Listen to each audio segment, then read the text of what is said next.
everyone, I'm Smriti Sinha here and welcome back to my channel Science Zone. Today you follow, tomorrow we lead. And if you are new to this channel, please hit the subscribe button given below. And if you have missed the previous videos, you can click on the I button given above. And today we are going to study the topic chemical bonding. This is topic number 5 from Maharashtra State Board syllabus, standard 11th, chemical bonding. The topics to be covered in this chapter are these many. Out of this, we are done with few of the topics. If you have missed those topics, you can click on the I button above, see those videos. And today we are going to deal with a new topic, that is valence bond theory, which is also known as VBT. Okay, so the topic for today is valence bond theory, okay, which is also known as VBT.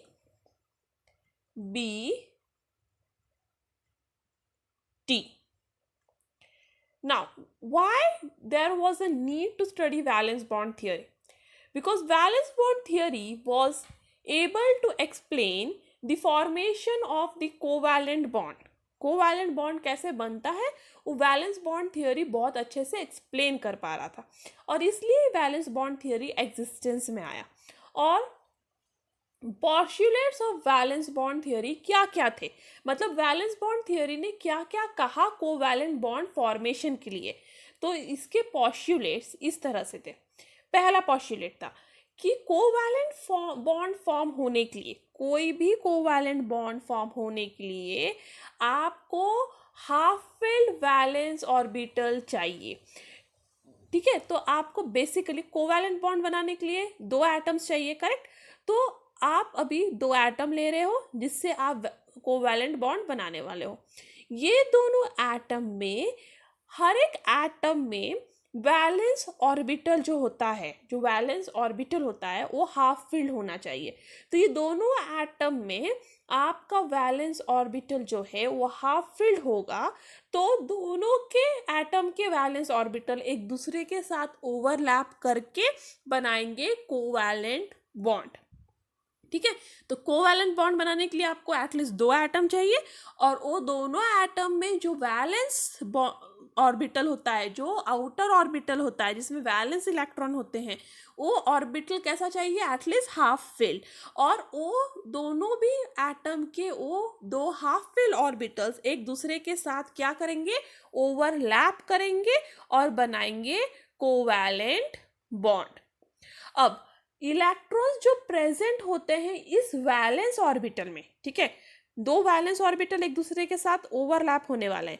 ये एक valence orbital है और ये दूसरा valence orbital है जो एक दूसरे के साथ ओवरलैप करके बनाने वाला है कोवैलेंट बॉन्ड। बट जब वो और जो ऑर्बिटल ओवरलैप हो रहे हैं उनमें जो इलेक्ट्रॉन्स होते हैं वो दोनों ऑर्बिटल के इलेक्ट्रॉन्स कैसे चाहिए, विथ अपोजिट स्पिन। मतलब यदि पहले वाले ऑर्बिट में इलेक्ट्रॉन है प्लस हाफ स्पिन के साथ, इसको प्लस हाफ कहते हैं, करेक्ट। तो पहले वाले ऑर्बिटल में यदि इलेक्ट्रॉन है प्लस हाफ स्पिन के साथ, तो दूसरे वाले एटम के ऑर्बिटल में इलेक्ट्रॉन चाहिए माइनस हाफ स्पिन के साथ। तो जो 2 वैलेंस ऑर्बिटल ओवरलैप हो रहे हैं उनके इलेक्ट्रॉन्स के स्पिन कैसे होने चाहिए, अपोजिट। ये सेकेंड पोस्टुलेट है। थर्ड, जब भी बॉन्ड फॉर्मेशन होगा हाफ फिल्ड ऑर्बिटल्स ओवरलैप करेंगे, करेक्ट, और वो दोनों ऑर्बिटल में जो भी इलेक्ट्रॉन्स होंगे वो अपोजिट स्पिन में होंगे।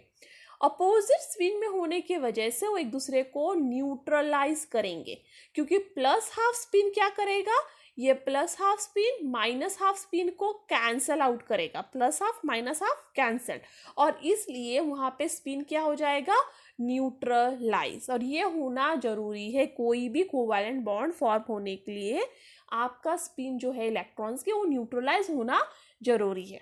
अब इंक्रीज इलेक्ट्रॉन डेंसिटी की वजह से न्यूक्लियर रिपल्शन क्या होगा, डिक्रीज होगा।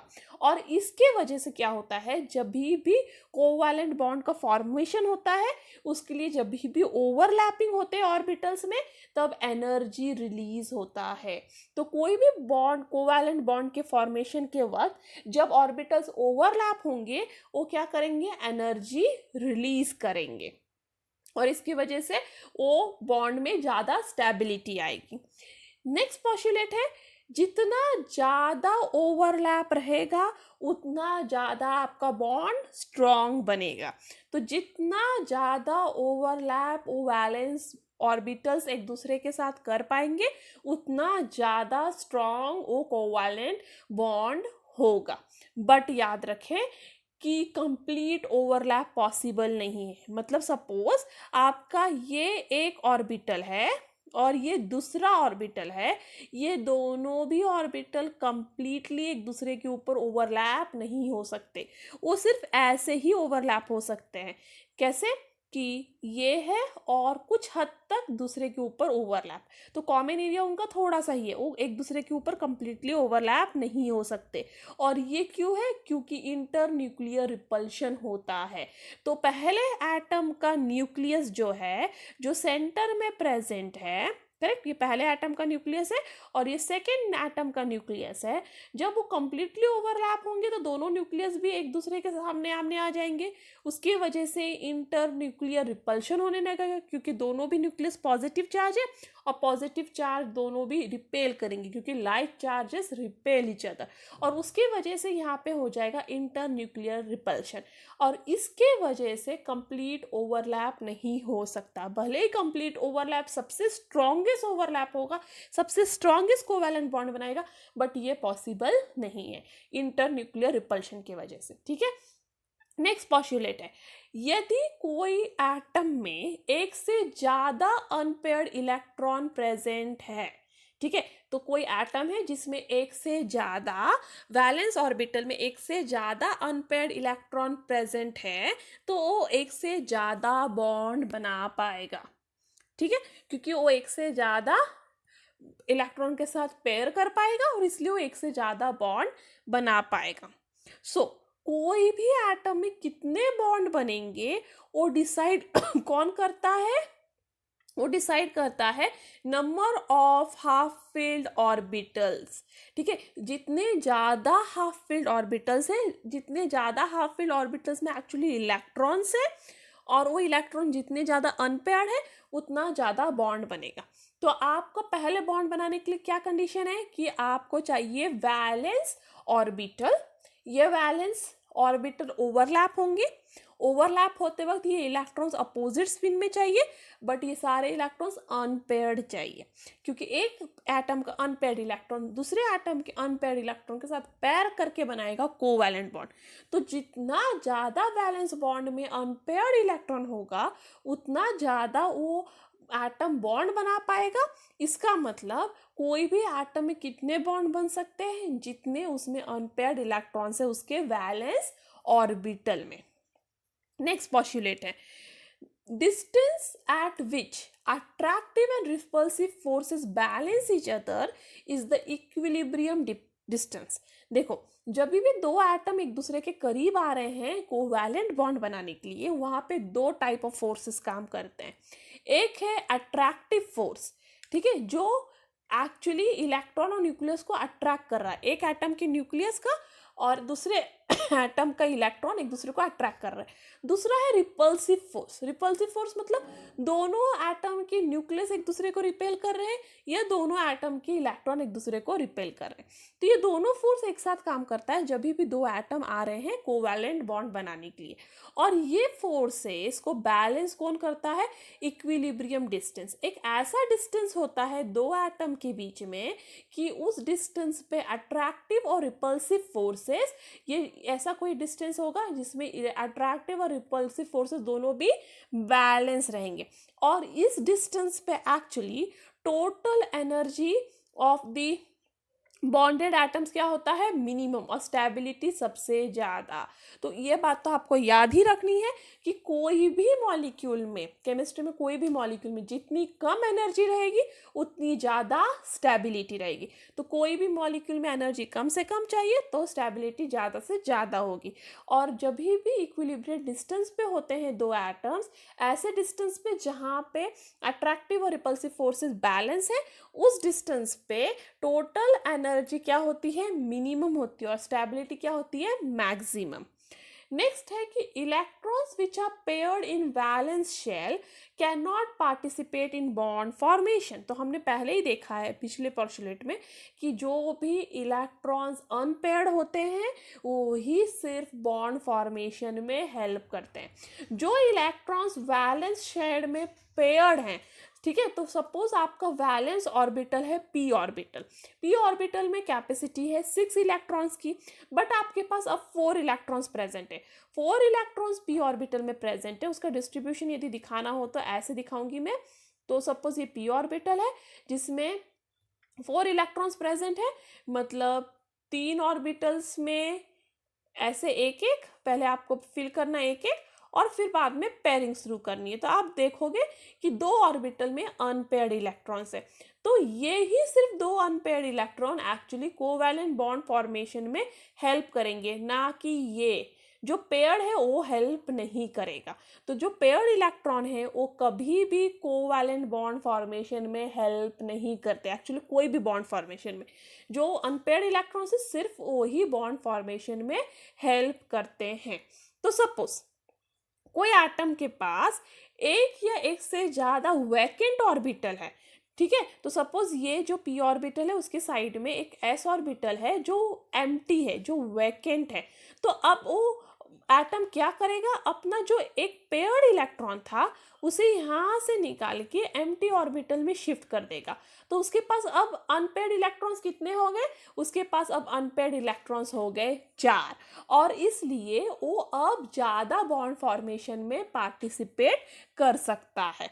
तो कभी भी जब भी कोई एटम को अपने अनपेयर्ड इलेक्ट्रॉन्स की संख्या बढ़ानी है तो वो क्या करता है, एक इलेक्ट्रॉन को निकाल के वैकेंट ऑर्बिटल में डाल देता है, जिससे अनपेयर्ड इलेक्ट्रॉन की संख्या बढ़ जाती है और उससे से ज़्यादा इलेक्ट्रॉन पार्टिसिपेट कर पाते हैं बॉन्ड फॉर्मेशन के लिए।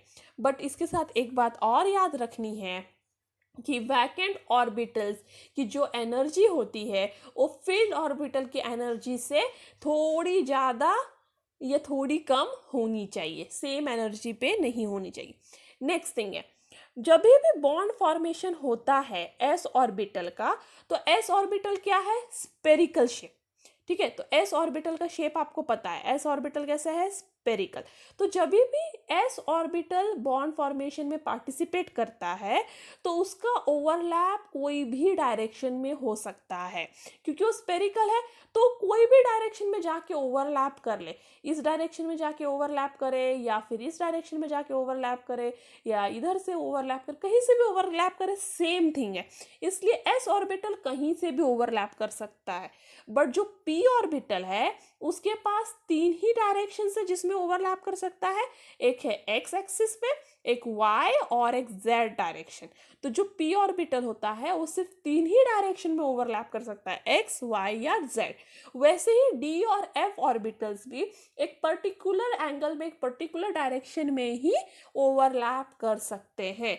और इसके वजह से क्या कंक्लूजन है, ये कंक्लूजन है कि कोवैलेंट बॉन्ड का जो फॉर्मेशन होता है वो होता है डायरेक्शनल। मतलब कोवैलेंट बॉन्ड कभी भी फॉर्म होते वक्त एक पर्टिकुलर डायरेक्शन में ही फॉर्म होता है, वो किधर भी और कैसे भी फॉर्म नहीं हो सकता, क्योंकि कोई भी ऑर्बिटल ओवरलैप होते वक्त एक पर्टिकुलर डायरेक्शन से ही ओवरलैप होता है। तो ये हो गए postulates of your valence bond theory. अब नेक्स्ट हम मूव करते हैं interacting forces during covalent bond formation. कौन से ऐसे फोर्सेस हैं जो काम करते हैं कोवैलेंट बॉन्ड के फॉर्मेशन के वक्त। तो हमने अभी देख लिया कि कोवैलेंट बॉन्ड कैसे फॉर्म होता है। कोवैलेंट बॉन्ड फॉर्म होता है overlap of the 2 half filled atomic orbitals. तो 2 एटम है, दोनों एटम में जो वैलेंस शेल ऑर्बिटल्स है वो यदि हाफ फिल्ड होंगे और वो ओवरलैप करेंगे तो बनेगा कोवैलेंट बॉन्ड। तो कोवैलेंट बॉन्ड बनता है overlapping of half filled atomic orbitals. और वो बनाता है क्या, वो बनाता है बॉन्डेड एटम्स। मतलब कोवैलेंट बॉन्ड क्या करता है, दो एटम्स के बीच में ओवरलैपिंग की वजह से बना देता है बॉन्ड। अब ये जो बॉन्डेड एटम है वो जो फ्री एटम थे, फ्री एटम मतलब ये एक एटम प्लस दूसरा एटम बना दिया बॉन्डेड एटम जो कोवैलेंट बॉन्ड से जुड़ा हुआ है।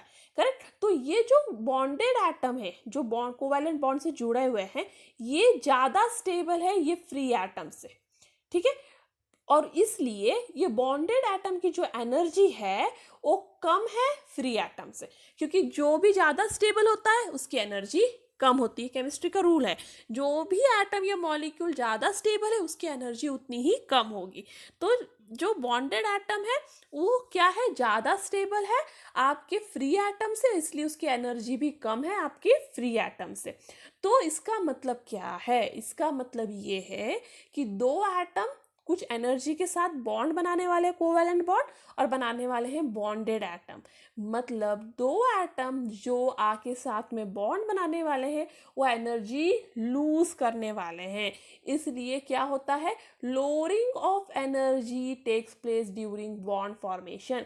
कोई भी बॉन्ड फॉर्म होते वक्त एनर्जी कम हो जाती है। तो सपोज पहले एटम के पास है कुछ 3 किलो कैलोरी पर mole of energy, second atom के पास है 3 किलो कैलोरी पर मोल ऑफ एनर्जी, बट जब वो कोवैलेंट बॉन्ड बना रहे हैं उनके पास एनर्जी होगी सिर्फ 4 किलो कैलोरी पर मोल। मतलब उनकी टोटल जो एनर्जी थी 6 होनी चाहिए, तो अब क्या है 4। एनर्जी क्या हो रही है, कम हो रही है, मतलब स्टेबिलिटी ज़्यादा हो रहा है। अब ये होता क्यों है, क्यों उसकी एनर्जी कम हो जाती है और स्टेबिलिटी बढ़ जाती है, क्योंकि उसमें होते हैं इंटरैक्टिव फोर्सेस जो दो न्यूक्लियाई ऑफ द एटम के बीच में होते हैं या फिर उनके इलेक्ट्रॉन्स के बीच में।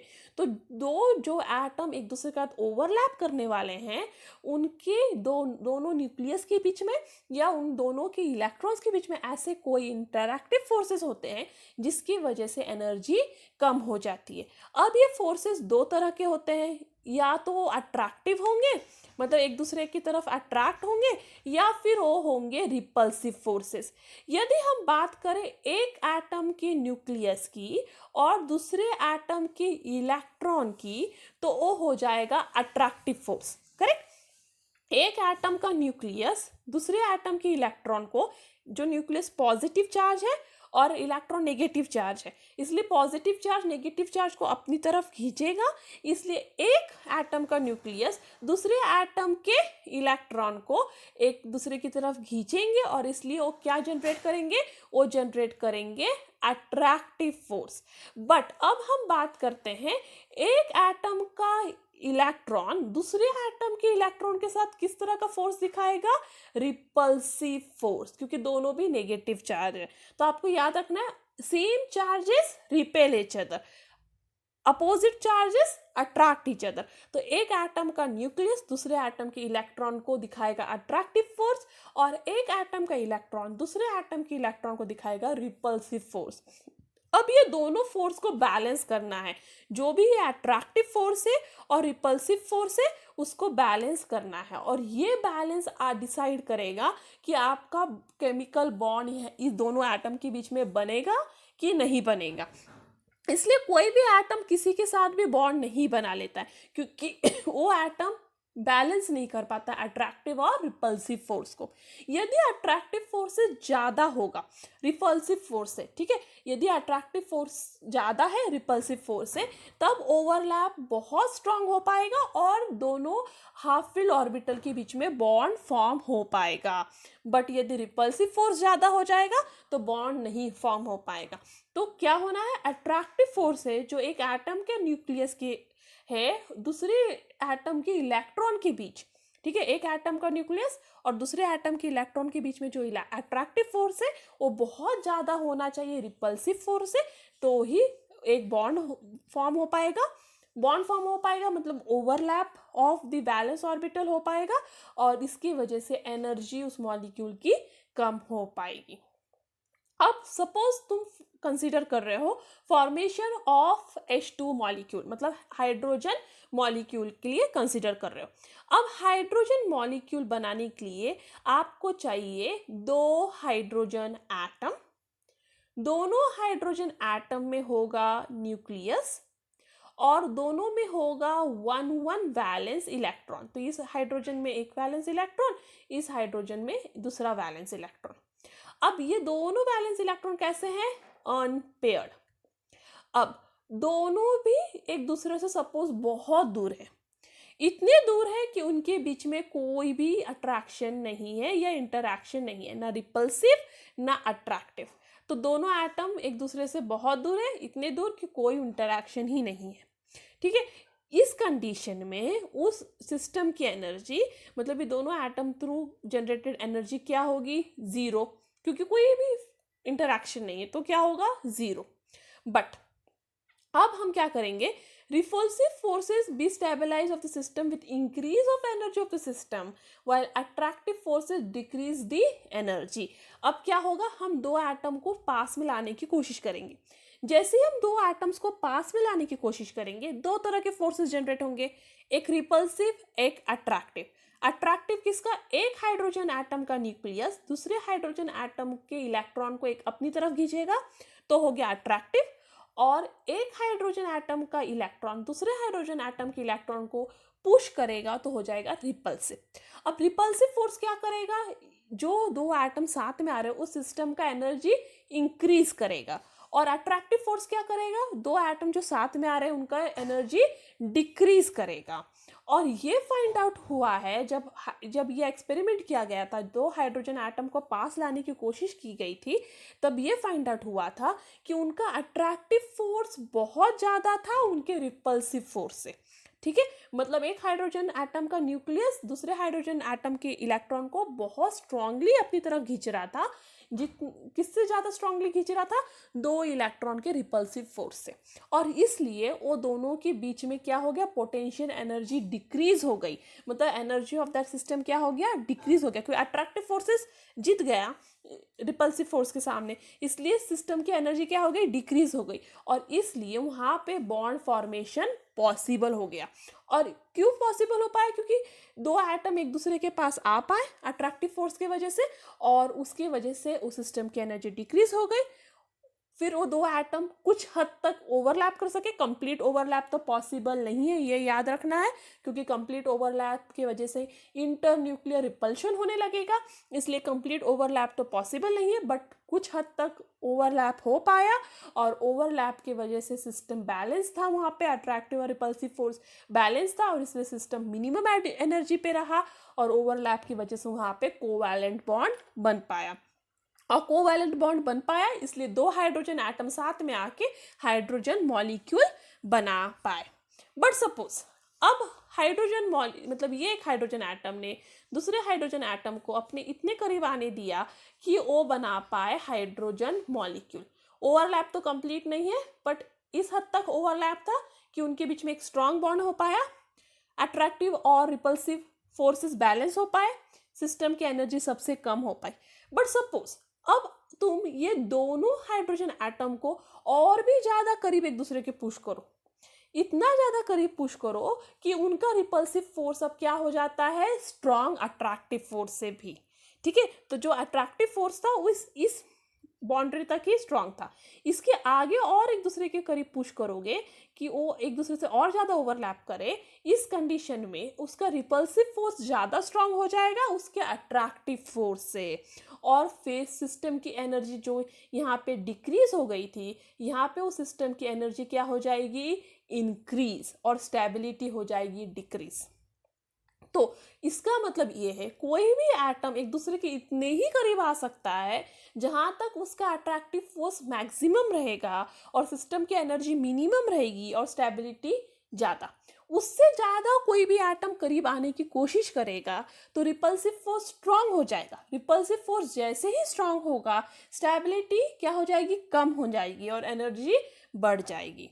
और एक बात याद रखना है, जब भी दो एटम्स जब बॉन्ड फॉर्म कर रहे हैं उनके जो दो इलेक्ट्रॉन्स पेयर कर रहे हैं, सपोज ये एक हाइड्रोजन का एक इलेक्ट्रॉन है प्लस हाफ स्पिन में, तो दूसरे हाइड्रोजन एटम का इलेक्ट्रॉन होना चाहिए हमेशा माइनस हाफ स्पिन में, तो ही बॉन्ड फॉर्मेशन पॉसिबल है। सपोज दोनों हाइड्रोजन एटम के इलेक्ट्रॉन हैं प्लस हाफ स्पिन में ही, मतलब दोनों हाइड्रोजन के इलेक्ट्रॉन कैसे हैं, पैरेलल स्पिन में, तो वो दोनों एक दूसरे को अपोज करने लगेंगे और पोटेंशियल एनर्जी बढ़ जाएगी और बॉन्ड नहीं फॉर्म हो पाएगा। इसलिए मैंने पहले ही आपको पोस्टुलेट में बता दिया है इस थियरी के कि दो इलेक्ट्रॉन जो भी बॉन्ड फॉर्म कर रहे हैं उनके स्पिन कैसे होने चाहिए, अपोजिट, तो ही वो बना पाते हैं कोवैलेंट बॉन्ड। तो ये है हाइड्रोजन एटम का दो एटम जो बना रहे हैं हाइड्रोजन मॉलिक्यूल, उसका ग्राफ है, इधर है टोटल एनर्जी और ये इक्विलिब्रियम डिस्टेंस। तो दो एटम को आप इतने करीब ला रहे हो कि वो इस डिस्टेंस पे आ जाए, इस डिस्टेंस पे जहाँ पे उनकी एनर्जी मिनिमम है और उनकी स्टेबिलिटी मैक्सिमम, तभी वो हाइड्रोजन गैस बना पाएंगे। नेक्स्ट हम बात करते हैं ओवरलैप ऑफ एटॉमिक ऑर्बिटल्स की। तो ओवरलैप ऑफ एटॉमिक ऑर्बिटल कब हो पाएगा, कौन से दो ऑर्बिटल हैं जो एक दूसरे के साथ ओवरलैप करके बॉन्ड बना पाएंगे। तो बॉन्ड फॉर्मेशन सिर्फ वही एटॉमिक ऑर्बिटल्स के लिए पॉसिबल है जिनकी एनर्जी सेम होती है और उनकी सिमिट्री भी सेम होती है। इसका मतलब क्या है, केमिस्ट्री में कोई भी दो ऑर्बिटल आके एक दूसरे के साथ ओवरलैप करके बॉन्ड बना नहीं सकते हैं। यदि वो दो ऑर्बिटल को बॉन्ड बनाना है तो वो दोनों ऑर्बिटल की दो कंडीशन फुलफिल होना चाहिए, एक तो दोनों ऑर्बिटल ऑलमोस्ट सेम एनर्जी में होने चाहिए और सेकंड वो दोनों की सिमिट्री भी ऑलमोस्ट सेम होनी चाहिए। अब स्ट्रेंथ ऑफ द बॉन्ड किस पे डिपेंड करता है, ओवरलैप तो हो गया, ओवरलैप होने के बाद बॉन्ड भी फॉर्म हो गया, अब वो बॉन्ड स्ट्रांग है कि वीक, वो किस पे डिपेंड करेगा, एक्सटेंड ऑफ ओवरलैप पे। जितना ज़्यादा ओवरलैप रहेगा उस ऑर्बिटल का उतना स्ट्रांग रहेगा वो बॉन्ड, जितना कम ओवरलैप उतना वीक हो बॉन्ड। तो इसका मतलब क्या है, ग्रेटर द ओवरलैप, इसका मतलब ये हुआ कि greater the overlap stronger is the bond, जितना ज्यादा ओवरलैप उतना स्ट्रॉन्ग बॉन्ड। अब जो ऑर्बिटल इलेक्ट्रॉन के साथ हैं, जो भी वैलेंस ऑर्बिटल जो एक्चुअली बॉन्ड बनाने वाले हैं, जो इलेक्ट्रॉन के साथ हैं, उनका शेप भी अलग होता है, ठीक है। दो एटम्स के दो वैलेंस ऑर्बिटल की शेप अलग होने वाले हैं, उनकी एनर्जी भी अलग होने वाली है, उनकी सिमिट्री भी अलग होने वाली है। तो कब वो लोग वो बॉन्ड बना पाएंगे कि नहीं बना पाएंगे, तो डिपेंड करेगा कि वो कितना ओवरलैप कर पाएंगे एक दूसरे के साथ, ठीक है। वो दो अलग शेप के साथ, वो दो अलग एनर्जी के साथ या फिर दोनों अलग सिमिट्री के साथ कितना ओवरलैप कर पाएंगे, वो डिसाइड करेगा कि आपका बॉन्ड बनेगा कि नहीं बनेगा, और बनेगा तो कितना स्ट्रांग होगा। तो अब तक तो दो टाइप ऑफ बॉन्ड पता है केमिस्ट्री में, पहला है सिग्मा बॉन्ड और दूसरा है पाई बॉन्ड, ठीक है। तो दो टाइप ऑफ बॉन्ड है, sigma bond and pi bond. अब सिग्मा बॉन्ड क्या होता है, जब ओवरलैप होता है दो बॉन्डिंग ऑर्बिटल के बीच में अलोंग इंटरन्यूक्लियर एक्सिस। अब इंटरन्यूक्लियर एक्सिस क्या है पहले वो हम समझ लेते हैं। तो यहाँ पे दो एटम्स है, दो एटम्स में न्यूक्लियस है, करेक्ट, इसका ये एक न्यूक्लियस, इसका एक ये न्यूक्लियस। अब ये दोनों एटम को आप एक साथ लाइन में रखोगे तो दोनों एटम के न्यूक्लियस थ्रू एक एक्सिस पास होगा, स्ट्रेट लाइन, वो एक्सिस को कहोगे आप इंटर न्यूक्लियस एक्सिस। इस एक्सिस पे यदि ओवरलैप हो तो इसे कहेंगे इंटर न्यूक्लियर एक्सिस पे ओवरलैप, ठीक है। तो ये देखो ओवरलैप हुआ इस एक्सिस पे, तो इसको कहेंगे इंटर न्यूक्लियर एक्सिस पे ओवरलैप। तो सिग्मा बॉन्ड कैसे बनता है, सिग्मा बॉन्ड बनता है जब इंटर न्यूक्लियर एक्सिस पे ओवरलैप होता है और उसे कहते हैं सिग्मा ओवरलैप या फिर सिग्मा बॉन्ड। अब सिग्मा बॉन्ड कौन कौन से ओवरलैप बना सकते हैं, कोई भी ओवरलैप आके सिग्मा बॉन्ड नहीं बना सकते। तो सिग्मा बॉन्ड के लिए क्योंकि चाहिए इंटर न्यूक्लियर एक्सिस पे ही ओवरलैप, और वो किधर किधर पॉसिबल है, जब दो एस ऑर्बिटल एक दूसरे का ओवरलैप कर रहे हैं, या फिर एक एस ऑर्बिटल और दूसरा पी जेड ऑर्बिटल। तो पी में तीन टाइप ऑफ ऑर्बिटल है, correct, P X, P Y and P Z. But sigma bond बनाने के लिए एक एटम का s ऑर्बिटल चाहिए और दूसरे एटम का pz ऑर्बिटल ही चाहिए, py या px नहीं चलेगा, ठीक है। तो इसलिए p की जगह वहां पे क्या लिखना है, pz ऑर्बिटल, या फिर दो एटम्स के कोई भी दो p ऑर्बिटल्स। तो सिग्मा बॉन्ड कौन कौन से बना सकते हैं, दो s ऑर्बिटल, या फिर एक s और एक pz, या फिर दो p ऑर्बिटल्स। तो हम एक एक करके सबके एग्जाम्पल देखते हैं। पहला है एस एस ऑर्बिट ओवरलैप, मतलब एक एटम का s ऑर्बिटल दूसरे एटम के s ऑर्बिटल से ओवरलैप करके बना रहा है S S overlap, that is sigma bond. तो इसका बेस्ट एग्जांपल है H2 मॉलिक्यूल। तो पहले हाइड्रोजन एटम में होता है एक वैलेंस इलेक्ट्रॉन, दूसरे हाइड्रोजन एटम में भी होता है एक वैलेंस इलेक्ट्रॉन। ये दोनों एटम साथ में आके ओवरलैप करते हैं। तो आप देख सकते हो यहाँ पे डायग्राम में क्लियरली, ये पहला एटम है 1s ऑर्बिटल के साथ, जिसमें ये हुआ उसका न्यूक्लियस और एक आउटर इलेक्ट्रॉन होगा, और दूसरा ऑर्बिटल है ये वाला दूसरे एटम का, जिसमें ये भी हुआ उसका न्यूक्लियस और दूसरा एक इलेक्ट्रॉन, और ये दोनों ऑर्बिटल ओवरलैप करके बना रहे हैं एस एस ओवरलैप और सिग्मा बॉन्ड। यहाँ देख सकते हो आप क्लियरली एक सिग्मा बॉन्ड है, ठीक है। तो हाइड्रोजन जो है एटम, दो हाइड्रोजन एटम जिनमें हर में एक एक इलेक्ट्रॉन है, उनके वैलेंस ऑर्बिटल साथ में आते हैं, ओवरलैप करते हैं, ओवरलैप करते वक्त इंटरन्यूक्लियर एक्सिस पे ओवरलैप करते हैं, और उसके बाद बनाते हैं सिग्मा बॉन्ड, और वो दोनों इलेक्ट्रॉन होते हैं अपोजिट स्पिन में और बना देते हैं H2 मॉलिक्यूल। नेक्स्ट है PP ओवरलैप, ठीक है। PP ओवरलैप के लिए दो अलग p ऑर्बिटल साथ में आते हैं और इंटरन्यूक्लियर एक्सिस पे ही ओवरलैप करते हैं, ठीक है। तो दो p ऑर्बिटल साथ में आ रहे हैं दो डिफरेंट एटम के, और इंटरन्यूक्लियर एक्सिस पे ही ओवरलैप कर रहे हैं। तो ये देखो, ये इसका इंटरन्यूक्लियर एक्सिस है, ये इसका, उसी एक्सिस पे वो लोग ओवरलैप कर रहे हैं बनाने के लिए PP ओवरलैप, और बन जाता है सिग्मा बॉन्ड। इसके लिए बेस्ट एग्जांपल है F2 मॉलिक्यूल।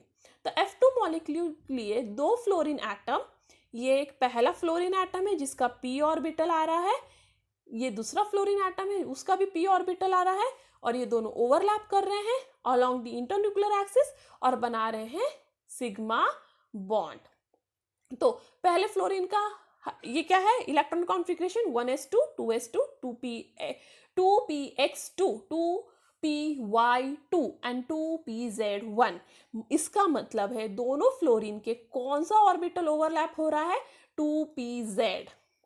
दोनों फ्लोरीन एटम का 2pz ऑर्बिटल ओवरलैप हो रहा है अलोंग इंटरन्यूक्लियर एक्सिस बनाने के लिए PP overlap, that is sigma bond. तो इस फ्लोरीन का 2pz का एक इलेक्ट्रॉन वाला ऑर्बिटल और दूसरे फ्लोरीन का 2pz वाला दूसरा एक इलेक्ट्रॉन वाला ऑर्बिटल ओवरलैप करेगा इंटरन्यूक्लियर एक्सिस पे और बनाएगा सिग्मा बॉन्ड। नेक्स्ट है sp सिग्मा बॉन्ड, जहां s ऑर्बिटल pz ऑर्बिटल के साथ ओवरलैप करके बनाता है सिग्मा बॉन्ड। तो यहाँ पे चाहिए आपको एक एटम का हाफ फील्ड s ऑर्बिटल और दूसरे एटम का हाफ फील्ड pz ऑर्बिटल। ये क्लियर होना चाहिए, सिर्फ p नहीं, क्या चाहिए आपको, pz ऑर्बिटल। तो पहले एटम का हाफ फील्ड s ऑर्बिटल और दूसरे एटम का हाफ फील्ड pz ऑर्बिटल एक दूसरे के साथ ओवरलैप करेंगे अलोंग द इंटरन्यूक्लियर एक्सिस और बना देंगे sp सिग्मा बॉन्ड। इसका बेस्ट एग्जांपल है HF। तो हमने SS ओवरलैप के लिए क्या देखा था, हाइड्रोजन मॉलिक्यूल, PP ओवरलैप के लिए फ्लोरीन मॉलिक्यूल, और अब SP ओवरलैप के लिए चाहिए एक H और एक F मॉलिक्यूल। तो हाइड्रोजन का इलेक्ट्रॉनिक कॉन्फ़िगरेशन होता है 1s1 और फ्लोरीन का होता है 1s2 2s2 2px2 2py2 and 2pz2।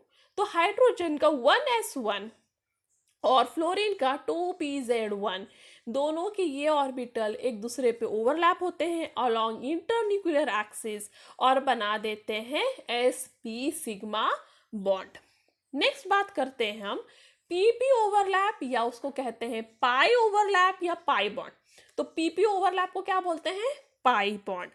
तो पाई बॉन्ड बनाने के लिए दो हाफ फील्ड ऑर्बिटल साइडवेज से एक दूसरे पे ओवरलैप होने चाहिए। इंटरन्यूक्लियर एक्सिस तो अभी आपने देख लिया, तो इसका एक इंटरन्यूक्लियर एक्सिस और इसका ये internuclear axis, but P orbital बनाने के लिए, दैट इज पाई ऑर्बिटल बनाने के लिए ये दोनों एक दूसरे के साइड से ओवरलैप होने चाहिए।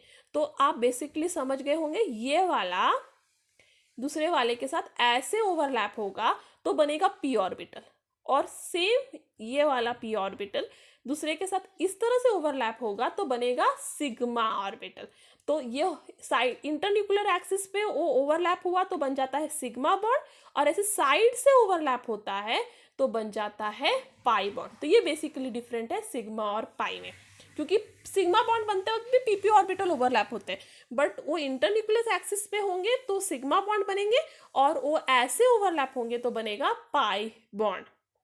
तो पाई बॉन्ड बनाने के लिए आपको चाहिए दो हाफ फिल्ड ऑर्बिटल जो साइडवेज से एक दूसरे पे ओवरलैप हो और वो परपेंडिकुलर हो इंटरन्यूक्लियर एक्सिस को। तो आप देख सकते हैं ये इंटरन्यूक्लियर एक्सिस है, उसको परपेंडिकुलर है ये ओवरलैप, ठीक है। तो ये इंटरन्यूक्लियर एक्सिस है और आपका ओवरलैप इधर है, तो क्या है एक दूसरे को दोनों परपेंडिकुलर है, और वो बना देंगे पीपी ओवरलैप या फिर पाई ओवरलैप, और वो पाई बॉन्ड बनाता है, मतलब दो बॉन्ड, करेक्ट। तो ये हो गया आपके ओवरलैप की बात। Now that's all for today, thank you. If you have any doubt, any comment, any suggestion, you are free to do that on asiadoubt04@gmail.com. If you like my video, give me a thumbs up, share this video to more and more of your friends, and before departing, success is ultimately about spending your life happily in your own way. That's all for today. Thank you. Stay tuned.